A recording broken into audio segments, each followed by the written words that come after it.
Tatay, tingnan mo ako bilang isang babay. Nagulat ang tatay sa biglaan kong pagtatapat. Sakura, tayo ay habang nag-alangan ang tatay, lumapit pa ako. Tinitingnan din kita bilang isang lalaki. Hindi bilang tatay ni Kuya Minjun, kundi bilang isang lalaki. Nang gabing iyon, naging ganap akong babae sa mabisik ng tatay. Talagang maingat at malumanay niya akong pinakitunguhan. Maingat muna niyang inalis ang aking baro habang patuloy na bumubulong na maganda ako. Sa unang pagkakataon na nakita ko ang katawan ng tatay, nagulat ako. Hindi kapanipaniwala ang pagiging matipuno at maskulado niya para sa isang nasa kalagitnaan ng 50s. Lalo na, napakalaki nga niyang dun. Hindi ito may kukumpara sa kay Kuya Minjun. Tatay, napakalaki mo talaga. Nagulat ako at nahihiya, ngunit sabay ding nakaramdam ngeng pag-asam. Kung susuportahan mo ang channel sa pamamagitan ngeng pag-subscribe at pag-like, mas mabilis mong maririnig ang mga bagong totoong kwento ngeng Twilight Express. Ngayon, simulan na natin ang kwento ngayon. Musika. Ako si Sakura. Sa edad na 25, lumipat ako mula Okinawa, Japan, papunta sa Korea at nagpakasal. Noong una akong dumating sa Korea, nahihirapan ako dahil sa hirap ng wika at sa di pamilyar na kultura. Ngunit dahil sa aking biyenan, minahal ko ang Korea. Si Ginong Kim Tae-jun, sa edad na 52, ay isang matagumpay na negosyante na nagpapatakbo ng isang construction company. May taas siyang higit sa 180 cm at pinananatili ang isang matipuno na katawan para sa kanyang edad. Pagkatapos mamatay ang aking biyenan sa cancer 2 taon na ang nakakaraan, kahit nag-iisa na siya, pinakitunguhan niya ako na parang tunay na anak. Sakura, anong tingin mo sa pagkain Korean? Gusto mo ba? Palagi akong binibigyan ng tatay ng isang mainit na ngiti habang sumasagot ako sa hirap na pagbigkas. Masarap po, tatay. Kapag ako ay awkward na sumasagot, sasabihin niya, aba, marami nang natutunan si Sakura sa Korean, at hihikayatin ako. Si Kuya Minjun ay nagtatrabaho sa isang kumpanya ng kalakalan at madalas maglakbay sa ibang bansa. Madalas siyang umalis ng bahay ng isang buwan, kaya mas maraming oras kaming magkasama ng tatay. Hindi ko nun alam kung gaano kahalaga ang gayong pang-araw-araw na buhay. Ngunit lahat ng kapayapaan na iyon ay gumuho sa isang tawag sa telepono. Marso 15, 2024, alas 3 madaling araw. Nang makring ang cellphone, nanlamig ang buong katawan ko sa masamang pakiramdam. Sakura, si Minjun. Nang marinig ko ang nanginginig na boses ng tatay, agad kong naramdaman ang pinakamasamang sitwasyon. Ang balita ay nakaroon ng sunok sa otel kung saan nananatili ang asawa kong si Kuya Minjun habang nasa Singapore, at namatay siya dahil sa pagkalason sa usok ng hindi nakatakas. Hindi totoo yan. Sa sandaling iyon, gumuho ako. Hindi ko matanggap ang katotohanan na maiwan akong mag-isa sa edad na wala pa akong 30, 3 taon pa lang kaming kasal. Mahigpit akong niyakap ngang tatay at umiyak kaming magkasama. Naramdaman ko ang panginginig ng kanyang balikat at alam kong kasing lungkot siya gaya ko. Ang libing ay ginanap sa isang malaking funeral home sa Busan. Sa loob ng 3 araw, maraming tao ang nagbigay-pugay, ngunit pakiramdam ko ay nananaginip lang ako. Nakaupo ako sa harap ngang larawan ni Minjun, nakasuot ngang itim na baro ngang pagluluksa, at ang kanyang nakangiting mukha ay tila lumalabo. Sa huling araw, sinabi sa akin ng aking pamilya mula Japan, Sakura, wala ka ng dahilan para manatili sa Korea. Sumama ka sa amin pabalik sa Japan, simulan mo ulit sa Okinawa. Tinitigan ako ngang aking ina at kapatid na may nag-alalang ekspresyon, ngunit umiling ako. Hindi po, gusto ko po ang Korea, gusto ko pong manatili sa tatay. Nang magsalita ako ng aking hirap na Korean, namuo ang luha sa mga mata ng tatay. Sa sandaling iyon, alam kong kasing lungkot siya gaya ko at kailangan niya ako. Sakura, sabi ng tatay habang mahigpit na hinawakan ang aking kamay, salamat, maraming salamat. Sa araw na iyon, nagpasya ako, sisimulan ko ang isang bagong buhay sa bansang ito kasama ang taong ito.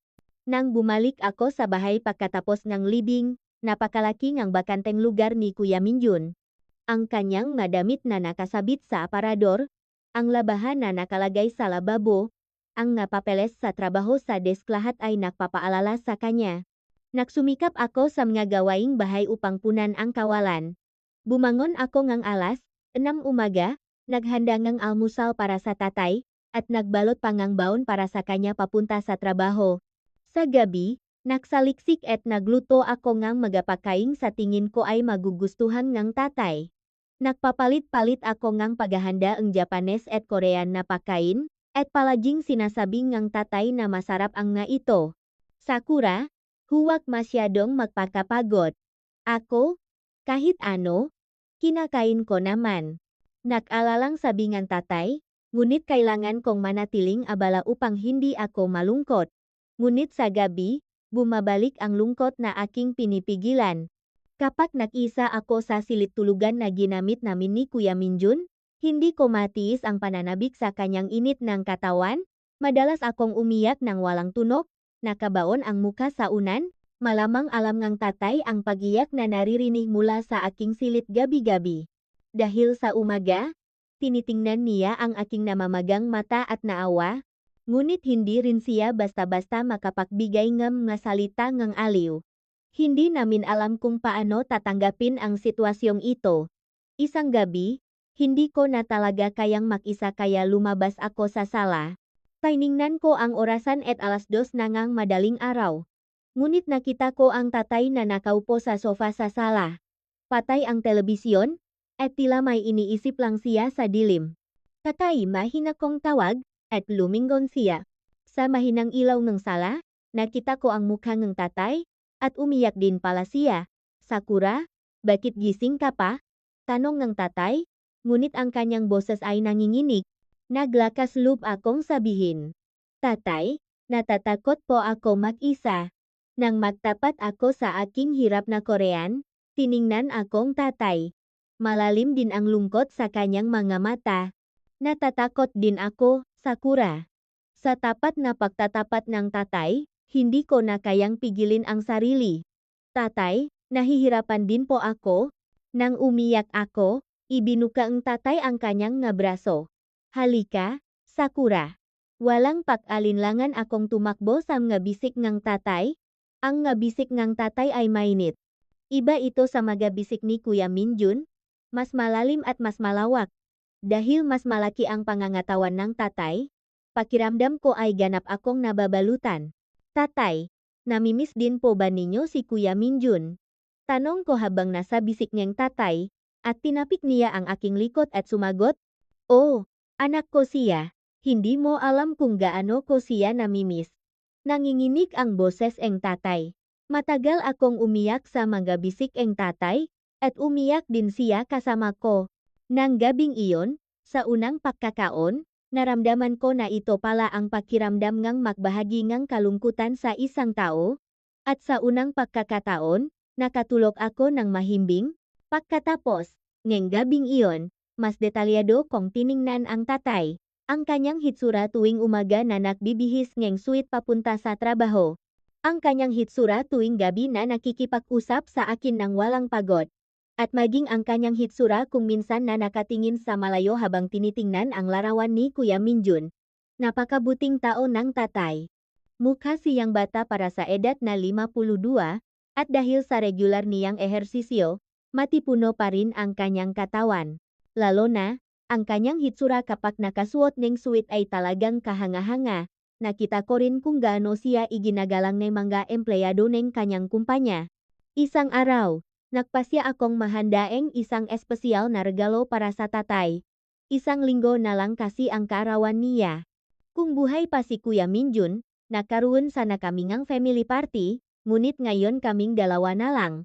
Sa loob ng ilang araw, naghanda ako ng isang Japanese style na bento box, mula sa Goya Champuru, isang tradisyonal na pagkain sa Okinawa, hanggang sa Japanese egg roll, salmon grill, at kimchi na gustong tatay. Maingat kong inilagay ang lahat sa isang magandang bento box. Sa umaga ng kanyang karawan, mas maaga akong gumising kaysa sa karaniwan at nagtapos ng paghahanda, Happy birthday tatay. Nang iabot ko ang bento box habang hirap na nagpapahayag sa Korean, nagulat ang tatay. Sakura, kailan mo ito inihanda? Hindi ko alam. Nang magulat ang tatay, nahihiya akong ngumiti. Secret po. Hindi po kasi pwedeng wala akong gagawin sa kaarawan ng tatay. Nang gabing iyon, nakaroon kami ng tahimik na birthday party naming dalawa. Gumawa din ako ng cake, at sobrang nagustuhan ito ng tatay. Sakura, maraming salamat talaga. Salamat sa pag-alaga mo. Bahagyang nanginginig ang boses ng tatay. Matapos patayin ang kandila at medyo lumamig ang kapaligiran, naglakas loob akong magtanong, Tatay, nalulungkot din po ba kayo? Huminto ang tatay sa pakain gamit ang chopsticks at tumingin sa akin. Matapos sandaling mag-alinlangan, tapat siyang sumagot, Oo, nalulungkot. Lalo na sa gabi, nakakatakot talaga ang mag-isa. Sa sandaling iyon, maingat kong hinawakan ang kamay ng tatay. Ang kamay ng tatay ay malaki at mainit. Mas maskulado at mas nakakapagtiwala ito kaysa sa kamay ni Kuya Minjun. May mga rin sa kanyang palat, ngunit mas nakakapagtiwala ito. Nalulungkot din po ako. Pero okay lang po, kasi kasama ko kayo, tatay. Nang magsalita ako, mahigpit na hinawakan ng tatay ang aking kamay. Ako rin, kaya ko lang nakayanan dahil sa iyo, Sakura. Maraming salamat. Nang gabing iyon, nagsimula kaming magbahagi ng mas maraming kwento tungkol sa isa't isa. Mga kwento tungkol sa kabataan ng tatay. Mga alaala kasama ang namayapang biyenan, at mga kwento tungkol kay Kuya Minjun noong bata pa siya. Habang nakikipag-usap, nalaman ko kung gaano kainit at kalalim na tao ang tatay. Isang gabi noong Mayo, malakas ang ulan sa Busan. Dahil dumaan ang bagyo, napakalakas ang kulog at kidlat. Takot ako sa kulog mula pa noong bata ako, ngunit lalo itong matindi ng gabing iyon. Nag-iisa ako sa silid-tulugan, at tuwing kumikislap ang kidlat at nililiwanagan ang buong bahay, kumakabog ang puso ko. Kung naroon lang si Kuya Minjun, hihilingin kong yakapin niya ako, ngunit ngayon kailangan kong tisin ito ng mag-isa. Ngunit hindi ko na talaga matiis kaya sa huli, maingat kong kumatok sa pintuan ng silid ng tatay. Tatay, natatakot po ako. Nang mahina akong magsalita, narinig ko ang pagalaw sa loob ng silid. Sakura, pumasok ka. Bumangon ang tatay mula sa kama at binuksan ang pinto para sa akin. Nakasuot ang tatay ng pajama na gawa sa cotton, at bahagyang nakalantat ang kanyang dibdib. Nang makita ko ang kanyang matipuno na makalamnan sa dibdib at ang tamang dami ng buhok sa dibdib, namula ang aking mukha. Ako ay nakasuot lamang ng manipis na silk pajama, at naramdaman ko ang tingin ng tatay na sandaling dumaan sa aking katawan. Ito ay isang pajama na nagpapakita ng lahat ng kurba ng katawan dahil sa material na silk. Ngunit magino ang tatay, agad siyang nagtakip ng kumot at gumawa ng pwesto para makahiga ako sa tabi niya. Kung natatakot ka, dito ka na lang matulog. Okay lang? Dahil sa magiliw na boses ng tatay, nakaramdam ako ng katiwasayan. Nang pumasok ako sa kama at humiga sa tabi ng tatay, kumalma ang aking puso. Mainit ang ngabising ng tatay. Kusa akong lumapit pa sa tatay. Naramdaman ko ang init ng kanyang katawan at naamoy ang panlalaki niyang amoy. Iba ito sa amoy ni Kuya Minjun, mas malalim at mas mature na amoy. Ngunit noon, naramdaman ko ang isang matigas na bagay na dumampi sa likod ng aking baywang. Sa una, hindi ko alam kung ano ito, ngunit habang patuloy itong tumitigas at lumalaki, nalaman ko. Alam ang tatay na may iniisip ako. Namula ang aking muka. Naintindihan ko rin na kinakabahan ang tatay kaya sinubukan niyang bahagyang umatras, ngunit mas lumapit ako. Hindi ko alam kung bakit ko ginawa iyon. Gusto ko lang maramdaman ang init ng tatay. Sorry po, tatay. Bulong ko. At mas mahigpit akong niyakap ng tatay. Okay lang Sakura. Matulog ka na lang. Ngunit ang boses ng tatay ay hindi rin karaniwan at medyo magaspang. Nang gabing iyon, nakatulog ako sa mabisik ng tatay, at maging sa aking panaginip, naramdaman ko ang init ng kanyang katawan, at patuloy kong naalala ang tigas na naramdaman ko. Tila mas malaki ito kaysa kay Kuya Minjun. Ilang araw pakaraan, nagpasya akong subukan ang hanbok na iniwan ng aking biyenan. Ito ay isang pink na hanbok na maingat na nakaimbak sa malalim na bahagi nga aparador, at talagang maganda ito. Mukhang sinuot ito ng aking biyenan noong bata pa siya. Nang nakasuot niyang hanbok at nakatayo sa harap niyang salamin, iba ang tingin ko sa sarili ko. Kahit hapon ako, maganda sa akin ang hanbok, at tila mas babay ako. Dahil gusto kong ipakita sa tatay, lumabas ako sa sala. Tatay, paano? Nang umikot ako at bahagyang iniindayok ang palda ng hanbok, naramdaman ko ang pagbabago sa mga mata ng tatay. Hindi ito ang karaniwang magiliw na tingin, kundi isang mas mainit at mas malalim na tingin. Sakura, napakaganda mo talaga. Ang boses ng tatay ay mas mababa at malat kaysa sa karaniwan. Ito po ang hanbok ni inay, bagay po ba sa akin? Tanong ko, at dahan-dahang tumango ang tatay. Mas maganda ka kaysa sa inay. Sa sinabi ngang tatay, bumilis ang tibok ng puso ko. Nun, naglakas loob akong sabihin, tatay, tingnan mo ako bilang isang babae. Nagulat ang tatay sa biglaan kong pagtatapat. Sakura, tayo ay habang nag-alangan ang tatay. Lumapit pa ako. Tinitingnan din kita bilang isang lalaki. Hindi bilang tatay ni Kuya Minjun, kundi bilang isang lalaki.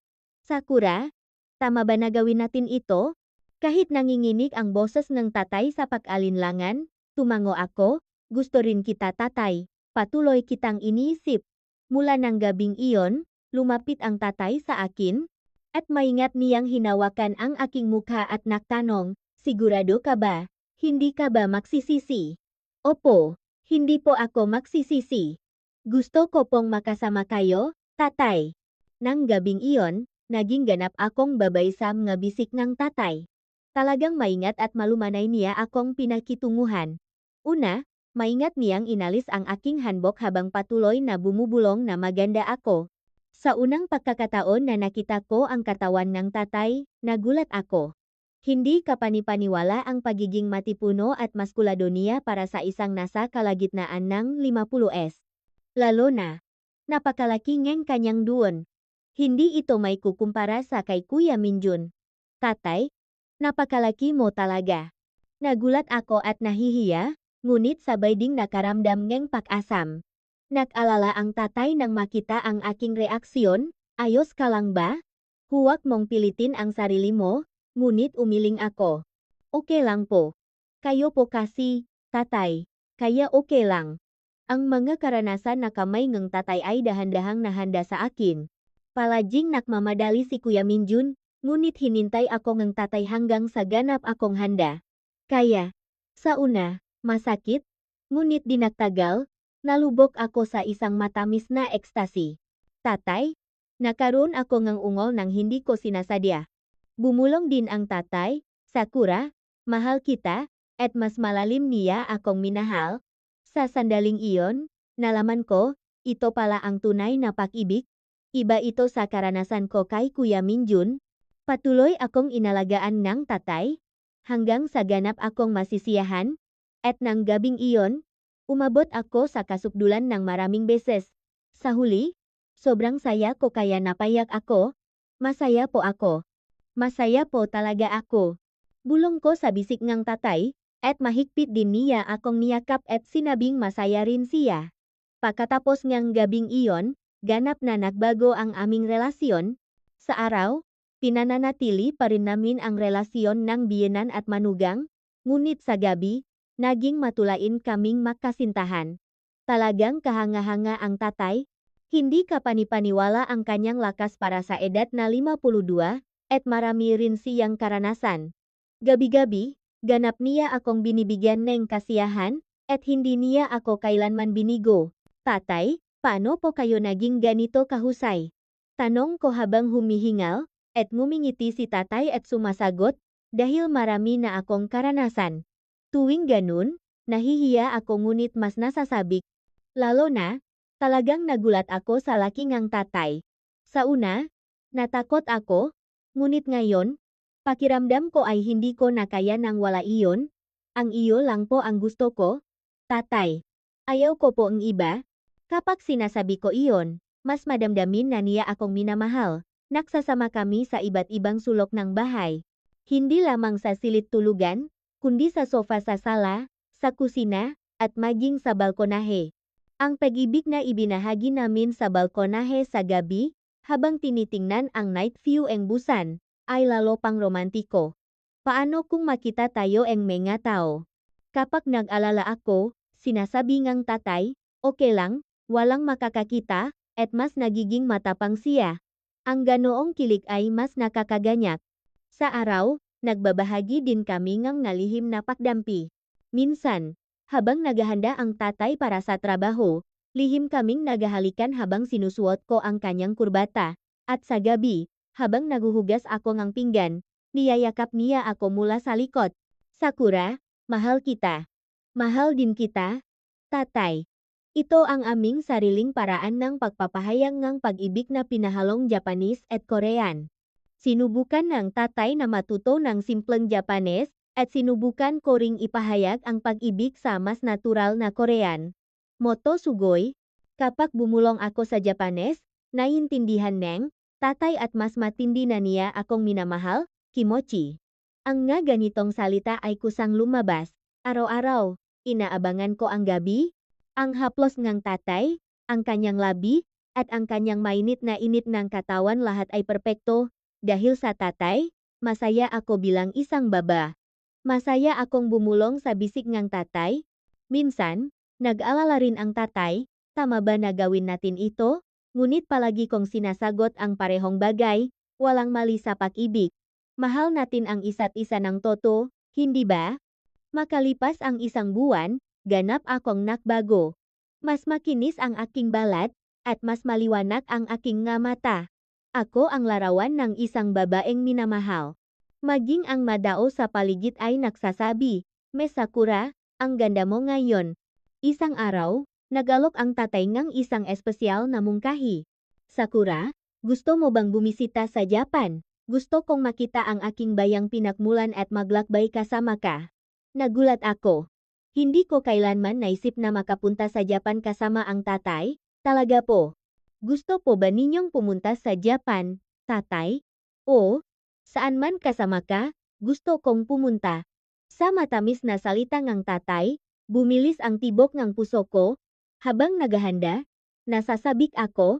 Marami akong inisip kung paano ipakikilala ang tatay sa aking mga kaibigan at pamilya sa aking bayang pinakmulan at kung ano ang sasabihin ko, ngunit mas malaki ang pag-asa ko. Papunta kami sa Fukuoka mula sa Busan Port sa Kaing Ferry. Ang oras na kasama ko ang tatay sa barko habang nilalasap ang hangin ay parang panaginip. Masaya akong nakatayo na makahawak ang kamay kasama ang tatay sa asul na dagat. Sa kabilang dagat po ang aking bayang pinakmulan. Gusto ko na itong makita. Sabing tatay habang niyakap niya ang aking balikat. At mas lalo akong sumiksik sa kanyang bisik. May personal na kabin sa barko. Nang sumapit ang gabi, ibinahagi namin ang matinding pag-ibig sa maliit na espasyong iyon. Ang pag-ibig na ibinahagi namin habang nakikinig sa tunog ng alon ay talagang romantiko. Ang pag-ibig na ibinahagi namin ng tatay, sa dagat na walang ibang tao ay mas malaya at mas madamdamin, mas nakakakilig gawin dito. O, kung gusto mo Sakura, mas naging matapang din ang tatay kaysa sa karaniwan. Ang pag-ibig sa barko na umuugoy ayon sa ritmo ng dagat ay talagang espesyal. Nang dumating kami sa Okinawa, nilasap ko ang hangin ng aking bayang pinakmulan pagkatapos ng 4 na taon. Ang maalat na amoy ng dagat, ang mainit na sikat ng araw lahat ay namimiss ko. Ngunit higit sa lahat, masaya akong kasama ang tatay. Sinalubong kami ng aking pamilya sa airport. Ang aking ina, kapatid, at mga pinsan lahat sila ay nagulat nang makita ang tatay. Sakura, siya ba ang maingat na tanong ng aking ina? Naglakas loob akong sabihin, siya po ang aking boyfriend. Hindi ko alam kung gaano ako kinabahan nang ipakilala ko ang tatay bilang aking boyfriend. Ngunit mahigpit na hinawakan ng tatay ang aking kamay, at nakaroon ako ng lakas. Sa una, nagulat ang pamilya dahil sa akwat ng edad. 27 taon ang akwat. Ngunit nang makita nila ang maginoong asal ngang tatay at ang kanyang mapagmahal na pagtrato sa akin, unti-unti silang nagsimulang magbukas ng kanilang puso. Sakura, mukha kang masaya talaga. Sa ikalawang araw, tahimik na sinabi sa akin ng aking ina, talagang pinahahalagahan ka niya. Dahil natanggap ko ang pakilala ng aking pamilya, naging mas may kumpiyansa ako. Ang oras na ginugol ko kasama ang tatay sa magagandang dalampasigan ng Okinawa ay talagang romantiko. Magkahawak kamay kaming naglakat sa harap ng maral na dagat at naghalikan habang tinitingnan ang paglubok ng araw. Maging ang mga lokal ay ngumiti nang makita kami. Sakura, napakaganda talaga dito. Dito pala ako lumaki. Mas maganda po tignan kapag kasama ko kayo, tatay. Tapat kong sinabi. Sa gabi, nanatili kami sa isang tradisyonal na ryokan. Ang pag-ibig na ibinahagi namin ng tatay na nakasuot ng yukata sa isang silid na may tatami ay talagang espesyal. Dahil ibinahagi ang pag-ibig sa isang tradisyonal na kapaligiran ng Hapon, mas kakaiba at mas mapusok ito. Tatay, subukan niyo rin po ang yukata? Ibinihis ko ang yukatang lalaki sa tatay, at talagang bagay sa kanya. Paano po? Mukha po ba kayong Japanese? Ang ganda po, parang tunay na samurai. Nang gabing iyon, nagmamahalan kami na nakasuot ng yukata. Dahil ibinahagi ang pag-ibig na nakasuot ng tradisyonal na kasuotan, mas kakaiba at mas nakakaganyak ito, sa tahimik na kapaligiran ng ryokan, ang tunok lamang ng aming pag-ibig ang tanging tunok, ang isang linggong biyahe sa Okinawa ay parang panaginip. Ganap na tinanggap ng aking pamilya ang tatay at binasbasan ang aming pag-ibig. Sa araw ng pag-alis, sinabi ng aking ina, Sakura, mabuhay ka ng masaya, mahal ka talaga niya. Pagbalik namin sa Korea, mas naging kumpiyansa kami. Dahil natanggap namin ang pagpapala ng aming pamilya sa Okinawa, nagkaroon kami ng kumpiyansa at tiwala na ang aming pag-ibig ay tunay, unang nagtanong ang tatay. Sakura, magpakasal na tayo ng formal. Nagulat ako. Siyempre, umasa akong darating ang araw na iyon, ngunit nang mismong sabihin ng tatay, hindi ko ito matanggap. Talaga po? Gusto po ba ninyong pakasalan ako, tatay? Oo, hindi ko na yata kayang mabuhay nang wala ka. Sa tapat na pagtatapat ng tatay, napaluha ako. Luhang kaligayahan. Siyempre, masakit ang tingin ng mga tao sa paligid. Ang mga empleyado ng kumpanya ng tatay, ang mga tao sa bayan lahat sila ay nagbubulungan, napakasal daw ang biyenan at manugang. Pati ang akwat ng edad. Ngunit nagpasya kaming huwag intindihin iyon. Ang edad ay numero lang, Sakura. Walang hangganan ang pag-ibig, dahil sa sinabi ng tatay. Lalo akong nakaroon ng kumpiyansa. Tama po. Mahal po namin ang isa't isa ng todo, kaya okay lang po. Ang kasal ay ginanap ng simple. Ang mga malalapit na kaibigan at pamilya lamang ang aming inimbitahan sa isang maliit na wedding hall sa Busan. Nagulat din ang mga kaibigan ng tatay sa una, ngunit nang makita nila ang aming katapatan, unti-unti silang nagsimulang magbigay ng pakbati. Habang naglalakad ako sa aisle na nakasuot ng wedding dress kasama ang tatay, parang panaginip lang. Isang 25 taong gulang na Japanese bride at isang 52 taong gulang na Korean groom. Medyo kakaiba ang kombinasyon, ngunit napakasaya namin. Nagpunta kami sa Jeju Island para sa aming honeymoon. Ginugol namin ang aming unang gabi bilang mag-asawa habang tinitingnan ang magandang dagat, at mas naging masigasig kami dahil sa ideya na maari na kaming magmahal ng malaya. Ngayon, asawa ko na talaga. Opo. Ngayon, asawa niyo na po talaga ako, tatay. Niyakap namin ang isa't isa ng mahigpit at nangako ng isang bagong simula. Pagkatapos ng kasal, nagsimula kaming magpatakbo ng isang maliit na pensyon malapit sa Haeundae, Busan. Binili ng tatay ang isang magandang pensyon na nakaharap sa dagat gamit ang prangkinita niya sa construction. Ito ang mungkahingang tatay na lumikha kami ng masayang alaala para sa mabisita, tulad ng sa amin. Pinangalanan namin ang pensyon na Sakura House. Dinisenyo ito na may pinahalong Japanese at Korean interior, at maraming mag-asawa ang bumibisita. Lalo na, Maraming international couples ang bumibisita at naaantik sa aming kwento.